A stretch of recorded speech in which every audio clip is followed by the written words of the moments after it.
Hey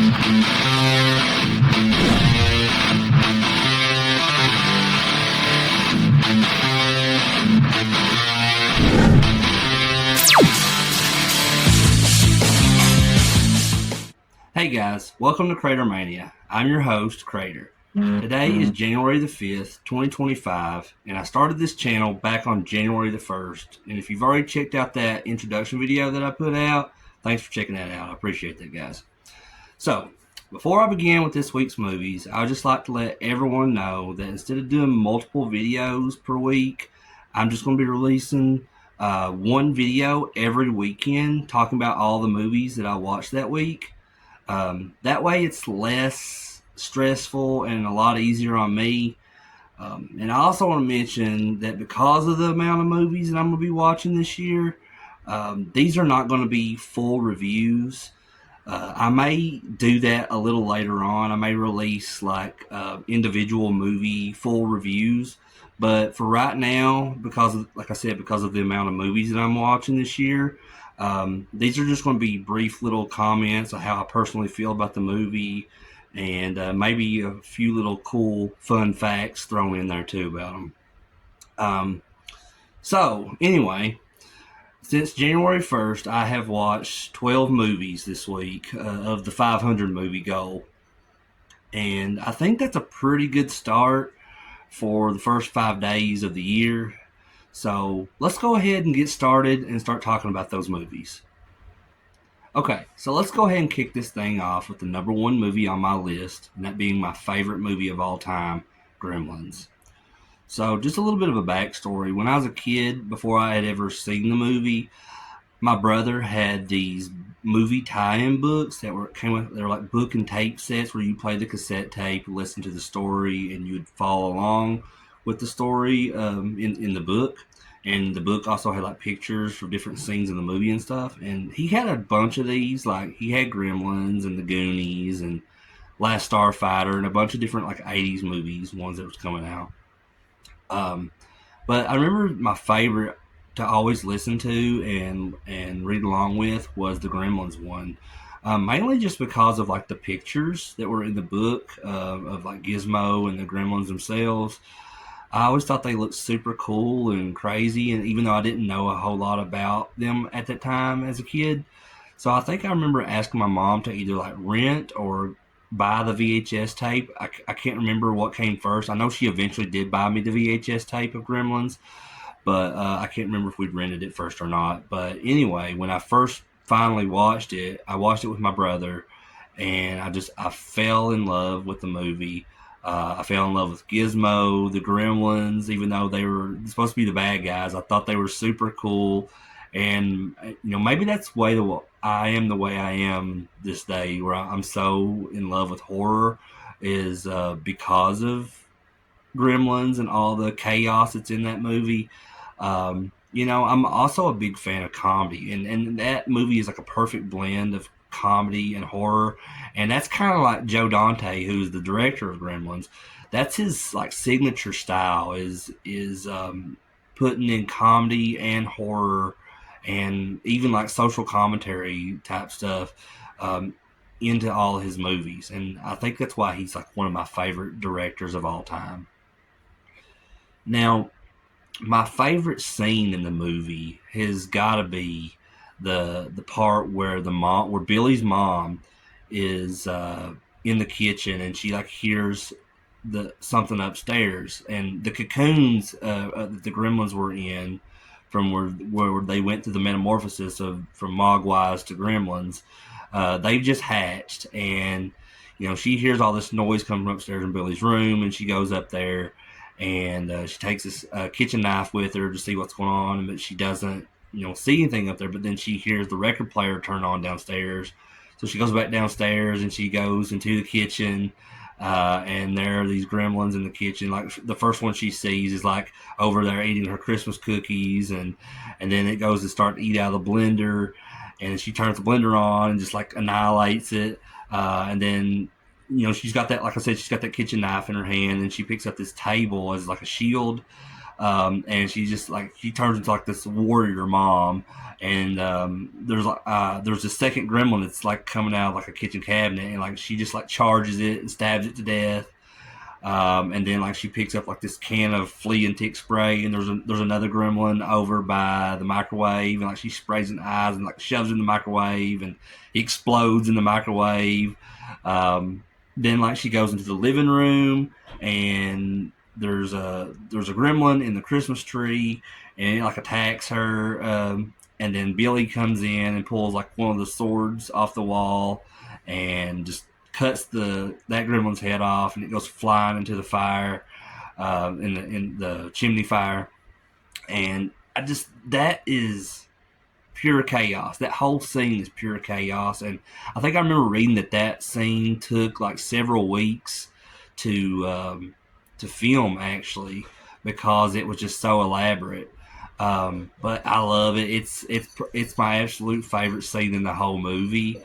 And I also remember reading that this was the Gremlins was originally super violent, in the original script, to where they wanted to have the Gremlins cut the mom's head off and like throw it down the stairs. And there was like another scene where Billy's dog Barney gets eaten by the Gremlins.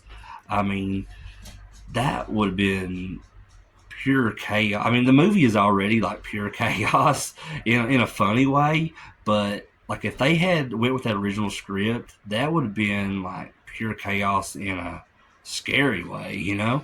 Um, I think I also remember reading that like Gremlins with the because of Gremlins and Indiana Jones and the Temple of Doom, those movies were the reason they came up with a PG-13 rating, because Gremlins is rated PG, but it does have like some scary situations and violence and a little bit of gore towards the end of the movie with Stripe in the department store where he's dying, he's being melted by the sunlight and all that. Um, so that upset a lot of parents that took their kids to watch the movie, because it was rated PG. They thought it would be okay for the kids to watch, which I was a kid when I watched it. I think I turned out all right. But, like I said, there was a lot of complaints by parents, and so this led the MPAA to come up with a PG-13 rating. So thanks, Gremlins, for that. Now, the second movie on my list had to be Gremlins 2. I can't just watch Gremlins and then not watch Gremlins 2. So, Gremlins 2, while it's not my favorite between the two, I still absolutely love it. It has a lot more comedy than it does horror elements, I think, that the first one has. Gremlins 2, another really cool thing about it is that it has a ton of cameos of celebrities in it. Like John Aston's in it. He plays like this like janitor maintenance man that's actually like working on the water fountain there in Clamp Tower. That's what ends up getting Gizmo wet to spawn a bunch of new Mogwai. And it's also got Hulk Hogan's in it, because like there's a part in the movie to where the Gremlins like interrupt the film, so it's kind of like almost breaking the fourth wall, because it cuts to like this theater to where these people are coming out of there complaining because they're trying to watch Gremlins 2. And like Belinda Blasky, who plays one of the mom of the two kids outside the bank in the first Gremlins, she's like one of the people that comes out and is complaining to like the guy that works at the theater, like, we can't watch the movie because of these Gremlins. And even like the projection guy comes down, and like he looks like he's like been beaten up or something, and that guy is actually the same guy that played the guy from the gas station that Billy's dad goes and tries to use the phone at the gas station in the first Gremlins. But as I was saying, Hulk Hogan is in this because they go into that theater, and like the usher or the guy that's working at the theater like taps on, he's like, hey, sorry to bother you, Mr. Hogan, or whatever. Like, can you help us out with this? So, like, then Hulk Hogan like shoots this wrestling promo on the Gremlins and he like rips his shirt and everything, telling the Gremlins they better start the movie back, or Hulkamania is going to run wild on them, or something like that. But it's just really funny stuff like that. The like cameos that I love about Gremlins 2. Also it has Christopher Lee. It has a variety of different like Gremlins with different personalities because of like the science lab that they have in Gremlins 2. They make like a brain gremlin and the female gremlin, Greta Gremlin. They have the bat gremlin. They have the vegetable gremlin. Just to name a few. And Gremlins 2 was not very successful when it came out, but I think it's got a huge cult following now. It definitely wasn't as successful as the original film because Gremlins ended up being the first Gremlins ended up being Warner Brothers' most successful movie at that time until 1989 when Tim Burton's Batman came out. Okay, so the third movie that I watched this week is none other than my favorite horror movie of all time, the 1978 classic George A. Romero's Dawn of the Dead. And a quick little story about how I discovered Dawn of the Dead. So my friend, when I was in high school in the early 2000s, he used to have this portable DVD player that he would bring to school, and me and him would watch movies on it in art class. And so our art class would last about an hour long. And this is a close. The movie is close to 2 hours, so it took us 2 days to watch it. But after it's all said and done, this ended up becoming a new obsession for me. I was like, this is one of the most coolest movies I've ever seen in my life. And it ended up becoming my favorite horror movie of all time. And I knew that the name George A. Romero sounded familiar to me. And I went and did like an internet search at that time on his name. I was like, oh, he did the original Night of the Living Dead. I was like, my dad showed me that when I was a kid, when I was really young. My dad was always showing me horror movies as a kid, and I think deep down he was just doing it because he was trying to scare me so he could get a laugh out of it. But that kind of backfired on him because I ended up becoming a lifelong horror movie fan.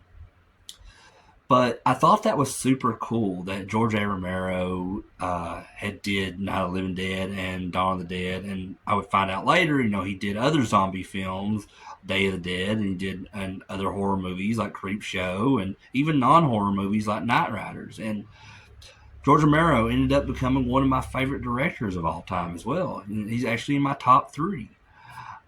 So another really cool story I wanted to tell about Dawn of the Dead is that in 2012, early 2012, me and my wife Candace, we were still just dating at the time, and I had purchased us tickets to a concert in Pittsburgh, Pennsylvania, for Rob Zombie and Megadeth.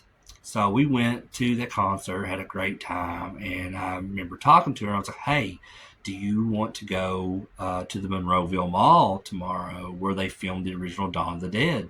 She's like, "Yeah, that sounds fun." So little did she know, though, that I had been planning for some time to propose to her. Um, so we got to the mall, was looking at all the different like filming locations inside the mall, and then I made the decision like, okay, where am I going to do this? Where am I going to do this? So I made that decision of going to the second floor of the mall in front of the J.C. Penney's in the same spot where the group from Dawn of the Dead is standing, and Peter, Kim Foray's character, gives the speech, "When there's no more room in hell, the dead will walk the earth." So, in that same exact spot is where I got down on one knee and proposed to my wife and asked her to marry me.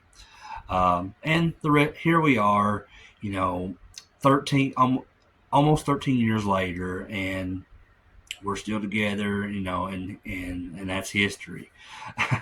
But one more thing I wanted to just like touch on is that it was pure coincidence because I didn't know this at all. But when we were there after I proposed to her, after we got engaged and all that, we had found out like an hour away from there was Jamestown, New York, and my wife is a huge Lucille Ball fan. And that's where Lucille Ball grew up. That's where she was born. That's where her grave is. So we got to visit her grave. We got to go to the Lucy Desi Museum. So like it worked out. It's pure coincidence. I thought that, to me, that's one of my favorite stories to tell, is because one of the things that was really important to me, we got to experience that, and then one of the things that's most important to her, we got to experience that as well. So amazing trip, one that I'll never forget. Now, the next movie on my list that I watched this past week is another one of my favorite movies of all time. It's got to be in my top 10, definitely. And it's one of the most iconic movies of the 1980s, and that's The Goonies. The Goonies, I mean, where do I even begin with The Goonies? I mean, like, it is so awesome from start to finish. I mean, it is action packed. It's got comedy. These kids in the movie are amazing actors. Um, Even to the point where there's a scene in the movie with Sean Astin's character Mikey, where when they find the pirate ship, and Mikey goes up to this top level inside the ship, and that's where he finds the skeletons of One Eye Willie and his crew, and all this treasures up there. So, Mikey goes up there by himself, and then he finds this, and then he has this speech he gives where he's talking to the skeleton of One Eye Willie, and what's cool about that is that whole speech that he gives in that scene was mostly improvised by Sean Astin as a kid at that age. And to me, that's amazing because, that whole speech that he gives is very emotional and impactful for the whole movie itself. And just to know that a kid actor improvised that is one of the most amazing things about the movie. Um, Now, another thing that's really cool is like when the kids see the pirate ship for the first time in the movie, that's their 100% genuine reactions, because when they were putting the ship together in the making of the movie, they kept the kids from seeing it because they wanted to capture their genuine reactions to it on film when they were doing the scene. So when you see that movie and you see the kids' faces when they first see the pirate ship, that's 100% genuine from them, and that's really super cool to me. But I think my favorite scene in the whole movie is when the Fratellis have got Chunk held hostage, and they're like, tell us everything. And so he just starts going down a list of all these like things that he's done, like whether it be to his friends or his family or stuff he's done at school that he wasn't supposed to.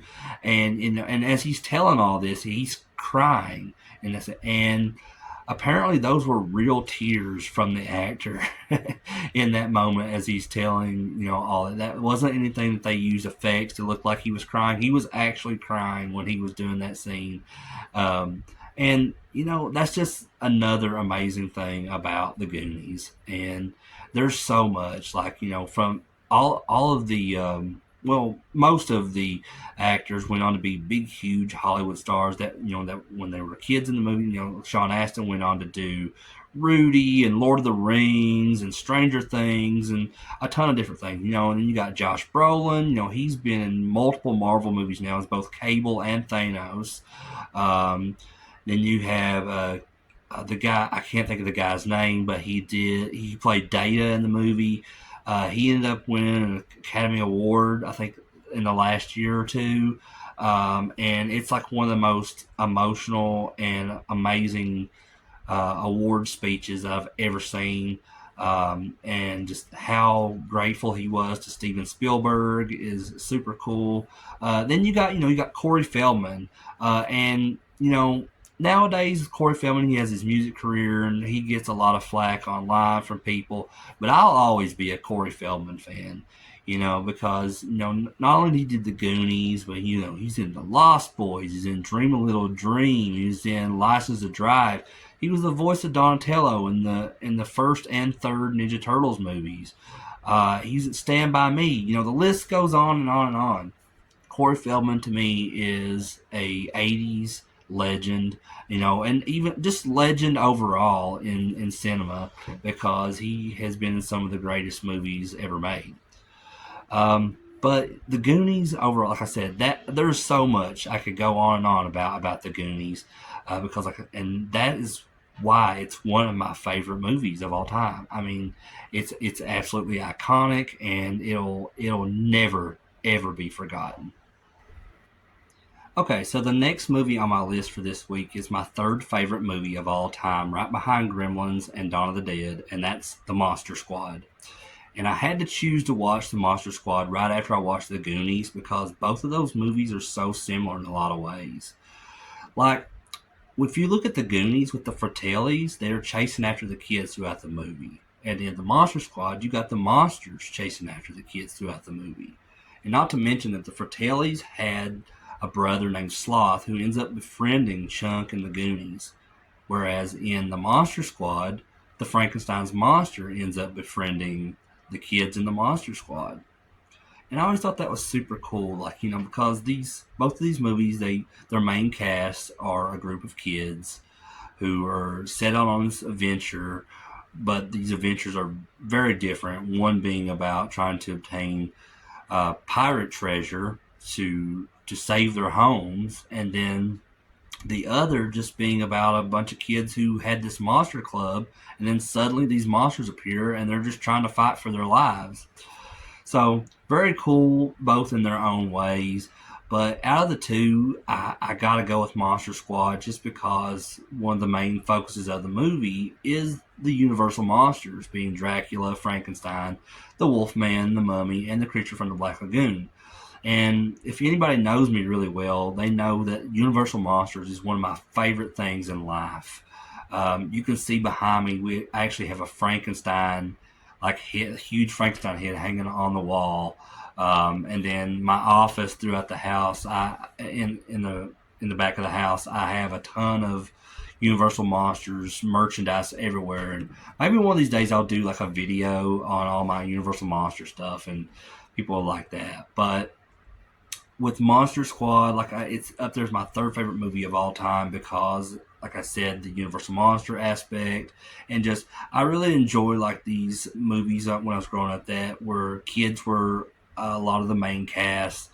That was just something that kind of became a part of me. Like, whether it be the Goonies, or it be Monster Squad, or it be Explorers, or Stand By Me, or The Sandlot, or whatever. A lot of those movies are still my favorite movies to this day.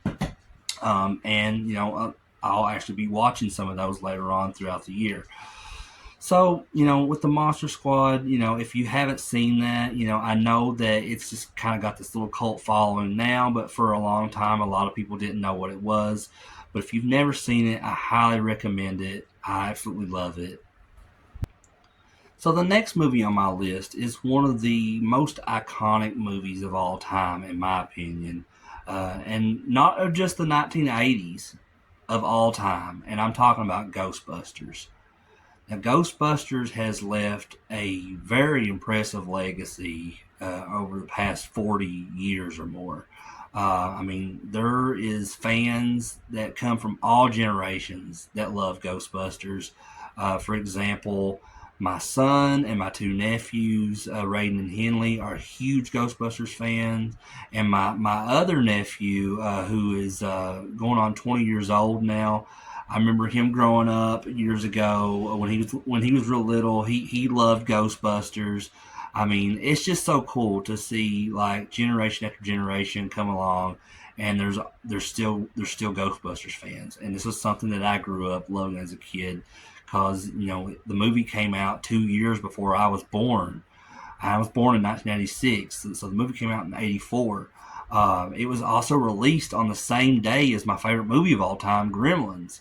And it's one of the most successful franchises ever out there. Um, Now, if you look at it, like, it has comedy and it has horror elements, which is one of the biggest things for me. And that's why it's on my list of like top 10 movies of all time. And I know the movie forwards and backwards just almost as much as I know Gremlins forwards and backwards. So it's definitely up there. Don't know exactly where it's at in my top 10, but I know it's got to be there because it's just something that I absolutely love to this very day. That I've seen it so many times, and it has like some of the best comedy actors of all time in it too, like Bill Murray and Dan Aykroyd. And Dan Aykroyd co-wrote the movie, and a lot of Ghostbusters was inspired by Dan Aykroyd's family. When he was younger, they would do these paranormal investigations, so that's kind of where Ghostbusters came from. And if you haven't seen Ghostbusters at this point, I mean, where the heck have you been? Have you been hiding under a rock somewhere? I remember one of my closest friends telling me a few years ago that he had never seen Ghostbusters. I was like, what are you talking about? You've never seen Ghostbusters. But then I went on to learn that he had never seen the Goonies, he had never seen Back to the Future, and a lot of other iconic 80s movies. And thankfully, he's fixed that now. He's actually watched all these movies, and he's a big fan. So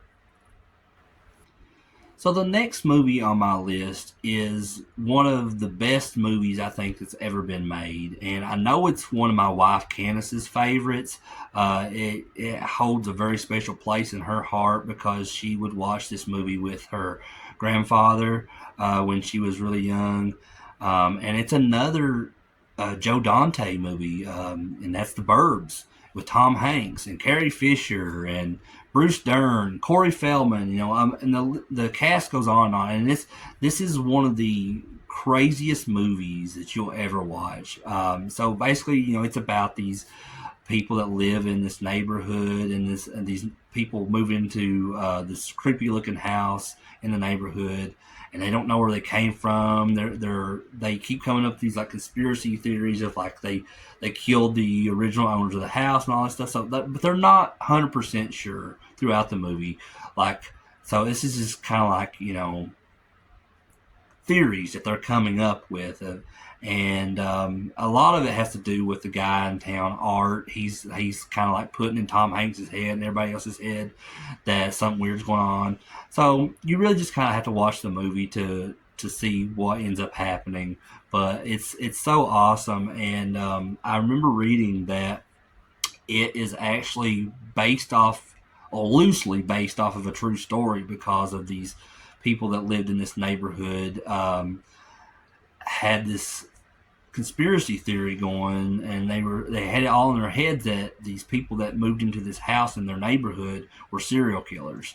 So, and another interesting thing about this is because where Joe Dante directed the movie, this wasn't the first time that Tom Hanks had tried to get a role through Joe Dante. So back when Joe Dante was making Gremlins, and they held the auditions for the role of Billy Peltzer, which Zach Galligan ended up playing the role.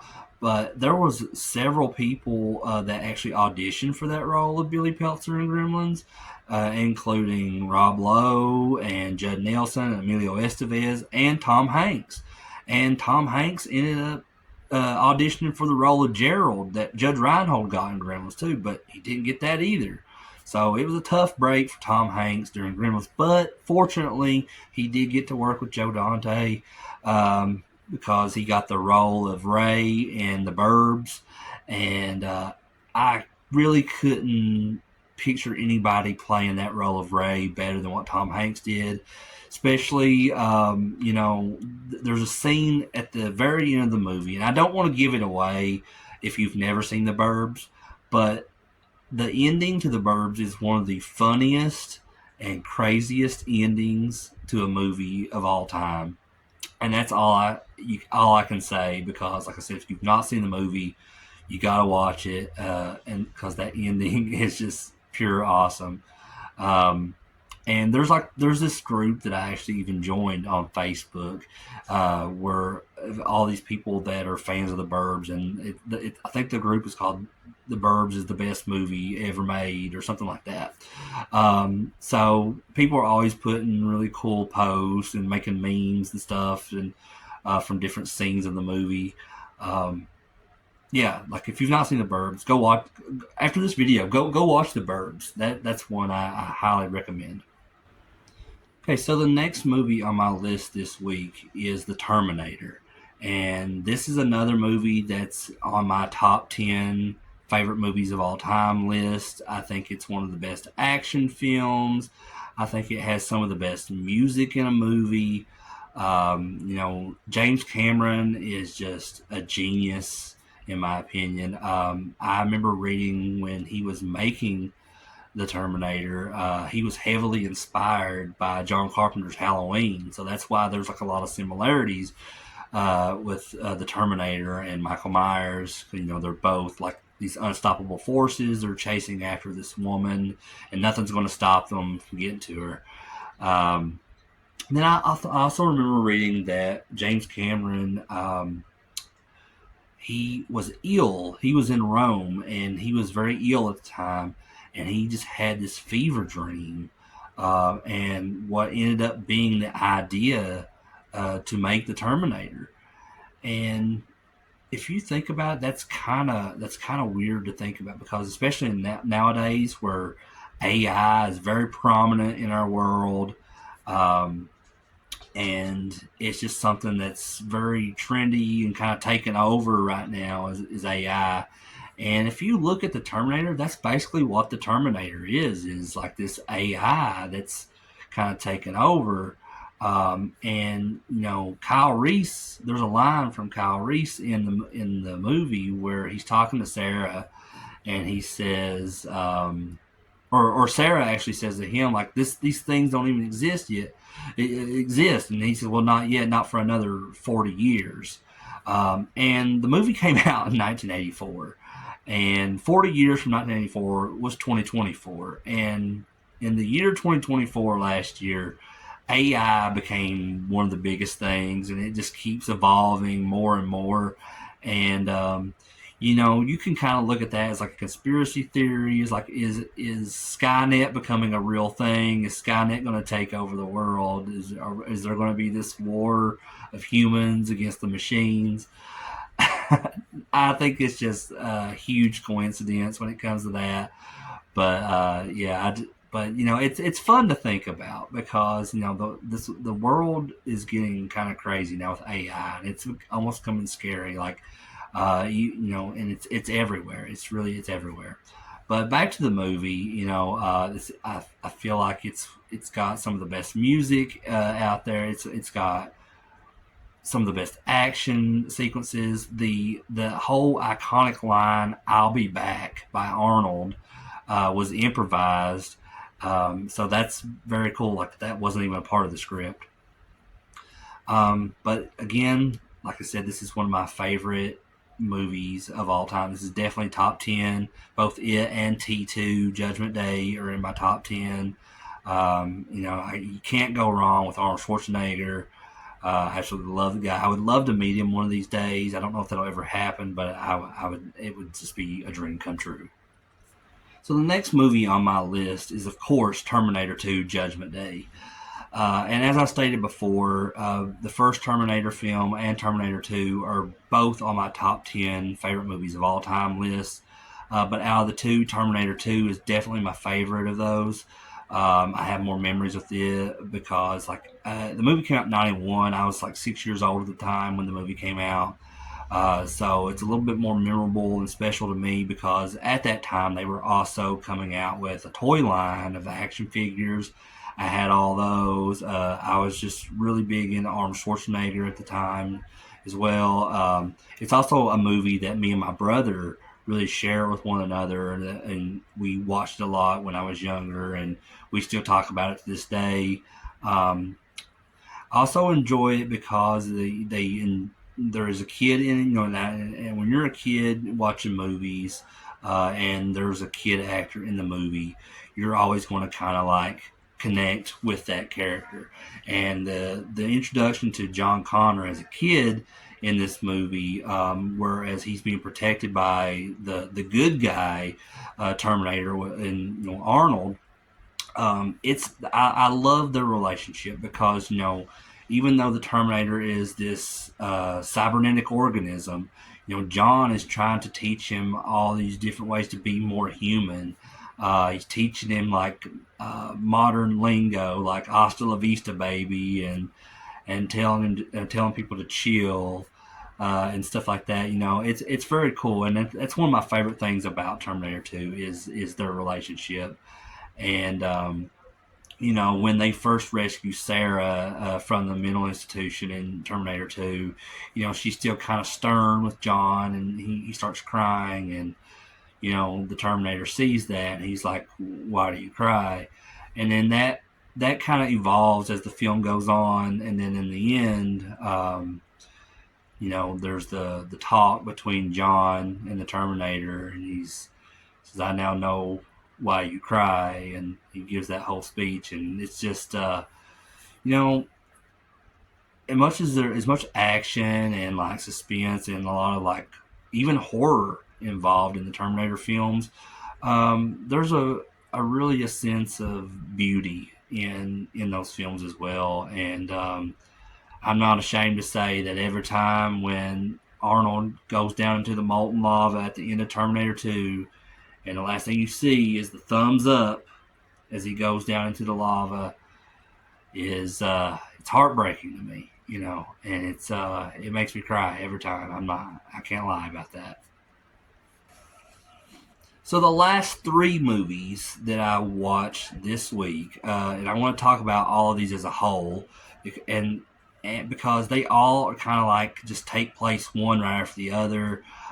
Is the way the one movie ends, the next movie kind of picks up right after that, and it's one of the most craziest horror trilogies of all time. The original being one of my favorite horror movies of all time, like definitely one of the top horror films of all time for me. But this is the Reanimator trilogy. We're talking about Reanimator, Bride of Reanimator, and Beyond Reanimator. So, like I said, the first one is one of my favorite horror films of all time. I think Stuart Gordon is brilliant. I've actually got to meet pretty much everybody that you can possibly meet at conventions from Reanimator, including the director Stuart Gordon, producer Charles Band, the composer Charles Band's brother Richard Band, Jeffrey Combs, Barbara Crampton, Bruce Abbott, Peter Kent, who is like the naked zombie in the first one, who also happens to be the stunt double for Arnold in like all of his movies back then. So kind of cool, like that worked out that way. And because really I had planned to just watch the Reanimator movies because I was watching the Terminator movies, and I was like, well, they kind of rhyme. But then I didn't even think about the connection until after I was watching Reanimator, and I was like, oh yeah, Peter Kent's in this, and he was Arnold's stunt double. So kind of weird connection between the Terminator and Reanimator there. But I absolutely love the first one. I think it's always had this Frankenstein feel to it. And H.P. Lovecraft, he wrote Herbert West Reanimator, I think in like 1922, and Mary Shelley's Frankenstein came out over 100 years before that when it was published. And you can just see there's a huge inspiration there as Victor Frankenstein and Herbert West are, just kind of consumed by this obsession to do experiments on human bodies and bringing them back to life and all that. So I think that's one of the reasons why I'm such a huge fan of the Reanimator series, is because it's so close to Mary Shelley's Frankenstein, and me being a huge Universal Monsters fan overall, that's a big part of it. Now, when I'm ranking the Reanimator films, it would just go like 1, 2, 3 in order they were released. Like the first one to me is the best one, and then Bride of Reanimator in second, and then Beyond Reanimator third. Now, it was hard for me to kind of differ between Bride of Reanimator and Beyond Reanimator because they almost feel equal to me. um, because and they're completely different movies. Like the settings are completely different, but they almost kind of feel like the same story in each movie because like there's always this romantic like stuff going on between two characters, but something always terrible happens to like the female character in that romantic relationship. But with Bride Reanimator, it's also like the process. Like it goes back to that Frankenstein inspiration to um, where Dan Kane and Herbert West are working together to create this uh, woman that consists of all these different body parts, including Meg, Barbara Crampton's character from the first films. Include her heart as a part of this person that they're making, which it's just, and they're absolutely consumed with it. And then by the end of Bride of Reanimator, like Dan is like went absolutely insane, and he thinks after Kathleen Kinmont, who plays the bride of Reanimator in this, he's just looking at her like she's Meg because she has Meg's heart. Um, and then look at Beyond Reanimator because it takes place 13 years after Bride of Reanimator. Because in the beginning it shows Herbert West being arrested because one of his experiments got loose and killed this little boy's sister. And then, like 13 years later, the little boy becomes this doctor, and Herbert West is in prison. So the entire film takes place in this prison that Herbert West is being held, and he's still doing experiments on like rats and stuff. And the movie is, I'm gonna be honest, kind of mediocre until it gets about this to the second half. Especially the last 30 minutes of the movie is absolutely insane, and it has some of the best like special effects that you'll see in a horror movie. And I think a lot of that is thanks to Screaming Mad George, who was an amazing special effects guy back in that time. And it was. It's also that 13. It's a real 13-year difference between Bride of Reanimator and Beyond Reanimator because Bride of Reanimator came out in 1990, I believe, and Beyond Reanimator didn't come out until 2003. So yeah, and that was the last one they put out too. There haven't been any more. I know that Jeffrey Combs is still kind of active nowadays. Um, and I know there's been talk of possibly doing another Reanimator film, but I don't know. I mean, like if they do leave it at just that and they don't make another one, I think it's that it's kind of cemented its legacy. And this year, 2025, is actually the 40th anniversary of the original Reanimator. So if you haven't seen it, go and celebrate its 40th anniversary this year and watch Reanimator.